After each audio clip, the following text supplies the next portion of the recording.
Selamat datang kembali teman-teman ke acara Rujukan Juragan Kos. Bersama saya kembali Thomas, Head of Sales di Rukita. Dan hari ini, di episode kali ini kita akan membahas mengenai bagaimana sih cara menentukan harga supaya cuan kamu maksimal.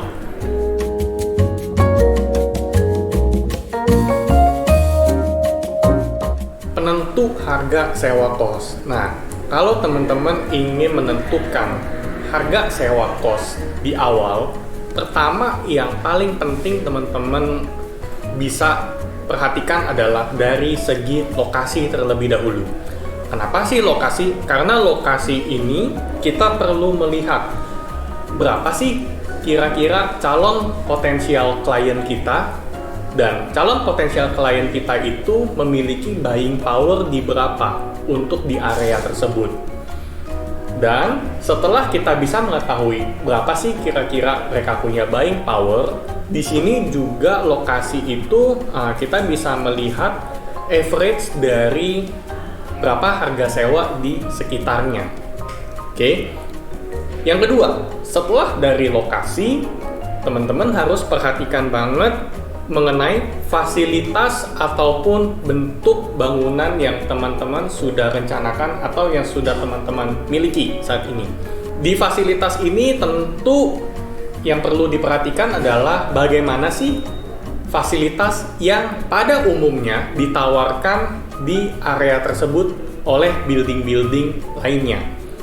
Kalau misalnya contoh building-building lainnya menawarkan harga contoh di 2,5 juta dengan fasilitas sudah full furnish, AC, kamar mandi dalam, dan juga mungkin meja kursi, konsep biasa aja. Kalau teman-teman punya tempat yang kurang lebih sama, AC, full furnish, luas kamarnya sama, kurang lebih, tapi ternyata memiliki kelebihan yaitu desainnya berbeda dibandingkan yang lain, menggunakan furniture custom contohnya. Tentu hal ini kan jadi lebih menarik ya. Itu bisa dibuat jadi lebih mahal dibandingkan di market. Jadi fasilitas itu pada akhirnya akan menentukan bagaimana harganya. Selain dari fasilitas, tentu yang berpengaruh berikutnya adalah mengenai service. Servis di sini itu terdiri misalnya contoh apakah ada pembersihan kamar rutin setiap minggunya di kamar penghuni, atau misalnya ada fasilitas seperti laundry, atau misalnya ada servis-servis lainnya yang bisa dibuat untuk supaya bisa menjadi berbeda dibandingkan dengan kos lainnya yang di sekitar sana. Nah, jadi untuk menentukan harga sewa itu kita perlu banget untuk melakukan market survey terhadap beberapa hal yang tadi sudah disebutkan. Kalau ternyata nggak punya kompetitor dan kita incernya di area kampus, contohnya lah kampusnya baru banget, ada rencana dan kita juga masuk di sana. Yang kita bisa lakukan adalah survei. Siapa sih yang menjadi mahasiswa dari universitas tersebut? Dia berada dari area mana aja kah yang kemungkinan yang akan masuk ke dalam universitas tersebut? Dan kita bisa lihat segmentasi yang diincar oleh universitas tersebut. Kan bisa kelihatan biasanya apakah dia mengincar yang harga mahal, atau misalnya dia ternyata mengandalkan beasiswa atau subsidi pemerintah. Tentu dua hal ini bisa menentukan siapa yang nanti kira-kira akan menjadi penghuninya. Dari sana kita memiliki patokan buying power dari calon potensial klien kita. Nah, dari sini kita bisa berangkat memiliki standar ya kurang lebih kalau misalnya kita ketahuan buying powernya bisa nih sampai 2 atau 3 juta. Dan kita coba bandingkan mungkin dengan keadaan di kota lain dengan universitas yang kurang lebih serupa. Di sini harga yang biasanya ditawarkan di area tersebut berapa ya yang biasanya ditawarin. Itu bisa menjadi kita punya konsiderasi pertimbangan awal untuk menentukan harga jual. Dan tentunya dengan tidak adanya kompetitor, hal tersebut bisa menjadi patokan awal dulu. Kalau nantinya ternyata dirasa oh kemahalan, kita bisa adjust lagi berikutnya untuk oke, kita coba turunin. Bagaimana sih bisa melihat kemahalan atau enggak, itu nanti bisa tentu sewaktu udah mulai cost-nya berjalan, dan itu kita bisa coba tawarkan dan kita lihat bagaimana reaksi market. Apakah ternyata budgetnya masuk atau enggak. Kalau ternyata budgetnya masuk dan ternyata terisi langsung penuh, berarti kita bisa beranggapan ini ternyata kemurahan. Kalau ternyata udah kita tawarin begitu lama, orang-orang malah memilih kayaknya enggak deh, ya di tempat ini kita lebih pilih carinya yang lebih jauh atau gimana, berarti kita punya properti itu kemahalan. Seperti itu.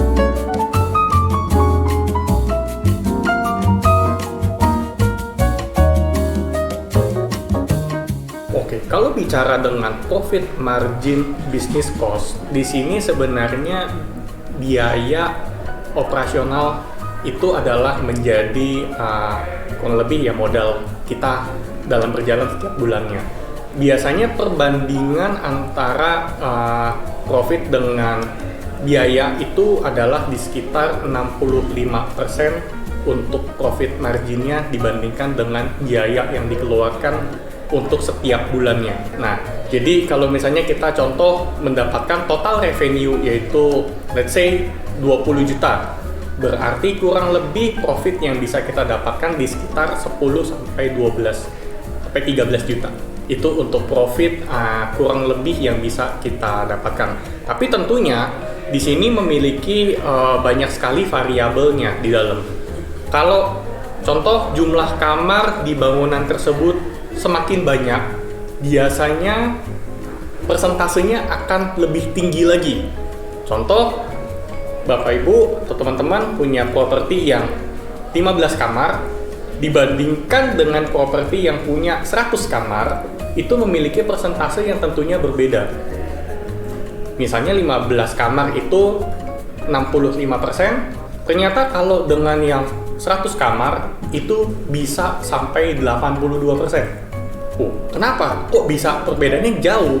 Karena di sini teman-teman perlu menghitung juga, ada yang disebut dengan fixed cost dan ada yang disebut dengan variable cost saat kita menjalani operasional sebagai kos-kosan.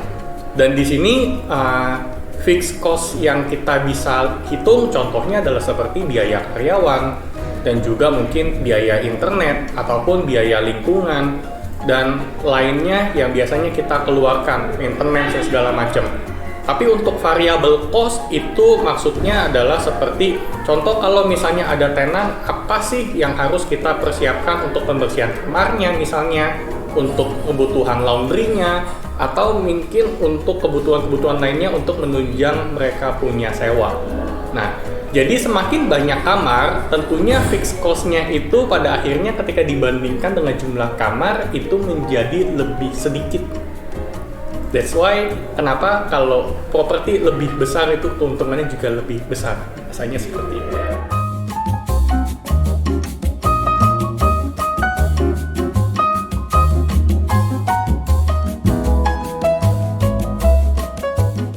Kalau misalnya di sini sebenarnya kita perlu melihat juga bagaimana dengan market kompetitornya di saat itu. Tapi kalau memang misalnya kita kesampingkan market kompetitor, maka biasanya yang teman-teman perlu hitung itu adalah biaya operasionalnya dulu. Kira-kira berapa sih biaya operasional yang teman-teman akan keluarkan ketika menjalani cost tersebut? Kalau misalnya contoh kita bicara properti yang berjumlah 25 kamar misalnya, biasanya kita mungkin membutuhkan staff untuk tinggal di dalam. Nah, staff ini kan kurang lebih sebenarnya per satu staff itu biasanya bisa mengcover 20 sampai 25 kamar. Jadi kalau memiliki properti yang kamarnya lebih banyak, misalnya 50 kamar, tentu kita membutuhkan staff juga lebih banyak. Nah, jadi kita perhitungan dulu biaya operasionalnya dari segi staff itu kurang lebih kayak misalnya 2,5 juta untuk biaya rata-rata di Indonesia, dan kedua misalnya biaya internet yang kita perlu pasang. Internet misalnya kita ambil contoh kita pasang di 1 juta, listrik air, maintenance, dan juga biaya-biaya lainnya. Dan setelah kita kumpulkan, misalnya kita ternyata mendapatkan angka di sekitar 10 juta untuk biaya operasional kita setiap bulannya untuk 25 kamar.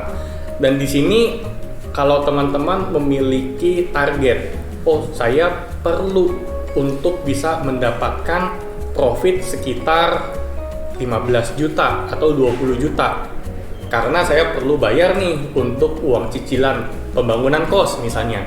Maka dari sana kan kita perlu tambahkan aja dari operasional dengan profit margin yang kita inginkan dari jumlahnya. Berarti tadi kalau 10 juta operasional kita butuh untuk profit sekitar 20 juta, itu berarti adalah kita butuh mendapatkan revenue sekitar 30 juta dalam sebulan. Dan di sini teman-teman perlu untuk diberikan spare juga. 30 juta itu yang diperlukan. Kan ada yang kita sebut dengan tingkat okupansi. Tingkat okupansi perlu dipertimbangkan adanya yang keluar masuk atau perhitungan traffic movement-nya tenan di dalam. Dan di sini mungkin kita berikan spare sekitar 15%. Maka 30 juta kita spare 15%, itu kita dengan cara bagi 85%, maka mungkin bisa akan mendapatkan angka kita butuh di sekitar 35 juta.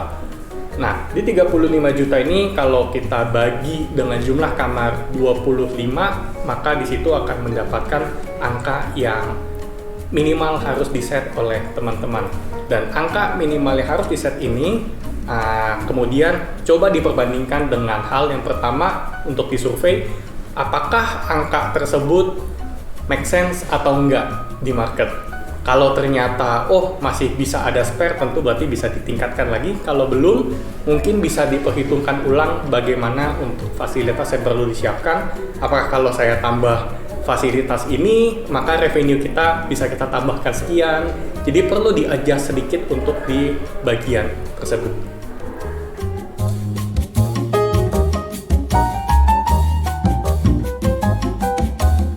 Untuk bisa memenangkan perang harga di market, di sini tentu ada satu hal yang kita perlu sekali untuk kita lakukan, yaitu buatlah pembedanya. Jadilah unik. Ketika menjadi berbeda di sini, itu bisa dari berbagai macam hal. Pertama, misalnya market semuanya menyediakan contoh kamar non AC. Lalu teman-teman masuk dengan kamar AC. Di sini akan menciptakan sebuah identitas dari bangunan tersebut menjadi lebih unik. Atau misalnya contoh semua kamar itu dibuat konsepnya selalu ada balkon menghadap keluar, view-nya baik. Itu juga bisa menjadi pembeda. Tapi ada satu hal yang lebih penting dari semuanya, yaitu adalah bangunlah brand untuk kos teman-teman. Tentu dengan membangun brand ini bukan hal yang mudah, perlu perjalanan yang panjang. Kalau teman-teman bingung untuk bagaimana sih bisa menciptakan brand di kos-kosan supaya bisa lebih dikenal oleh teman-teman, teman-teman nggak usah perlu khawatir karena teman-teman cukup bergabung dengan Rukita. Ketika teman-teman bergabung dengan Rukita, teman-teman akan mendapatkan brand Rukita dan teman-teman akan bergabung dengan ekosistem Rukita, di mana teman-teman akan langsung diperkenalkan di market Rukita. Dan caranya gampang banget, teman-teman tinggal klik www.rukita.co/partner yang teman-teman bisa klik di link deskripsi di bawah ini.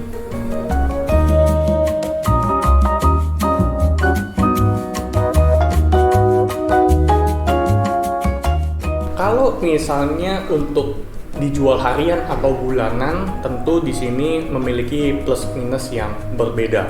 Kita berangkat dari jumlah kamar. Kalau misalnya jumlah kamar misalnya di bawah 25 kamar. Kalau teman-teman bangun untuk harian, biasanya yang akan terjadi adalah jauh lebih rugi dibandingkan teman-teman menjalankan untuk bulanan. Kenapa sih lebih rugi? Pertama, karena fixed cost untuk teman-teman bangun harian itu jauh lebih besar dibandingkan teman-teman jalanin secara bulanan.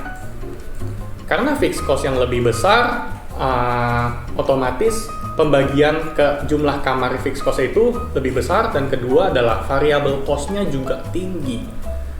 Sehingga pada akhirnya profit yang diterima ketika operasional dalam waktu 1 bulan dengan jumlah 20 kamar nantinya akan lebih sedikit dibandingkan teman-teman jalanin secara bulanan.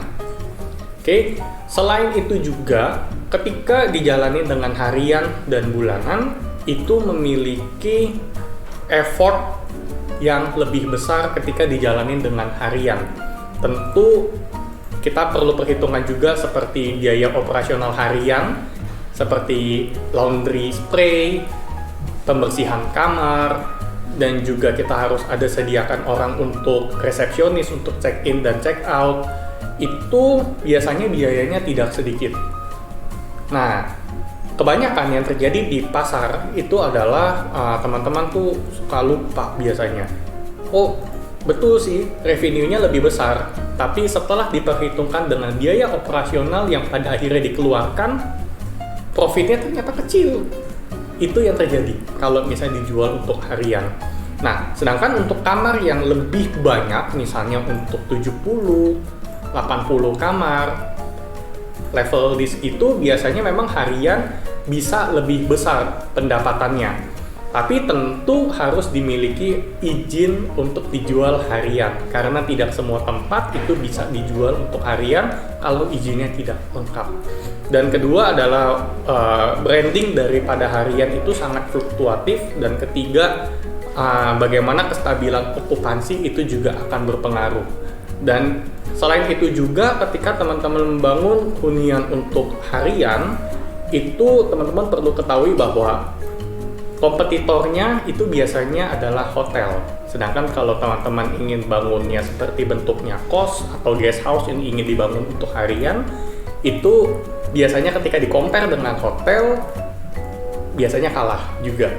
Oleh sebab itu, hati-hatilah dalam memilih model bisnis. Jangka panjang, walaupun terlihat revenue-nya mungkin kalah dibandingkan harian, tapi bisa jadi profitnya itu lebih besar dibandingkan dijual harian.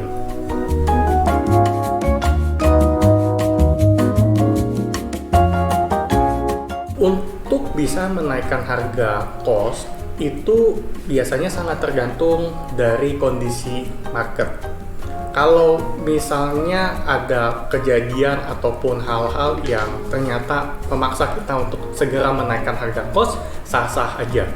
Nah, cuman biasanya kondisi ideal untuk kita bisa naikin harga kos itu range-nya adalah 6 bulan atau 1 tahun sekali untuk menaikkan harga kos. Kalau untuk faktor kenaikan harga kos, tentu yang pertama teman-teman pastikan akan mengalami yang namanya inflasi. Inflasi ini kan akan meningkatkan biaya operasional teman-teman, mulai dari staff, mulai dari biaya listrik, air, mulai dari internet, mulai dari yang lain-lain, itu kan akan meningkat semua biayanya. Nah, ketika inflasi ini sudah mulai terimpact ke dalam biaya operasional teman-teman, itu bisa menjadi pemicu atau pertimbangan teman-teman untuk bisa menaikkan harga kos. Kenapa sih kok itu bisa menjadi pemicunya? Karena ketika inflasi itu terjadi, yang mengalami peningkatan harga ini nggak cuma teman-teman saja, tapi sekeliling dari tempat itu juga akan mengalami penaikan harga dari biayanya. Oleh sebab itu, mungkin kiri kanan teman-teman itu akan ikut menaikkan harga kos juga. Jadi ketika kita menaikkan harga bersama dengan kiri kanan kita, maka bisnis kita biasanya tidak terimpact. Dan kedua, kalau mau meningkatkan harga kos, juga disarankan adalah adanya peningkatan service yang perlu diberikan kepada tenan.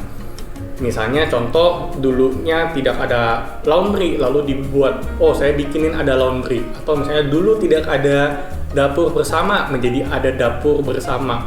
Atau dibangun fasilitas-fasilitas yang akhirnya bisa membuat tenan jauh lebih betah lagi. Dan bisa juga dibangun seperti misalnya event, ataupun bagaimana supaya tenan itu bisa semakin dekat.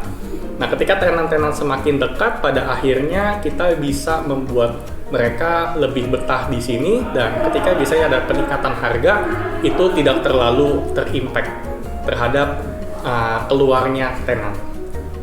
Oke, sekian untuk Rujak episode 2 kali ini. Sama saya Thomas, Head of Sales di Rukita. Saksikan terus Rujak-Rujak episode berikutnya. Jangan lupa subscribe, like, dan komen untuk di channel Rukita Co-Living. Dadah!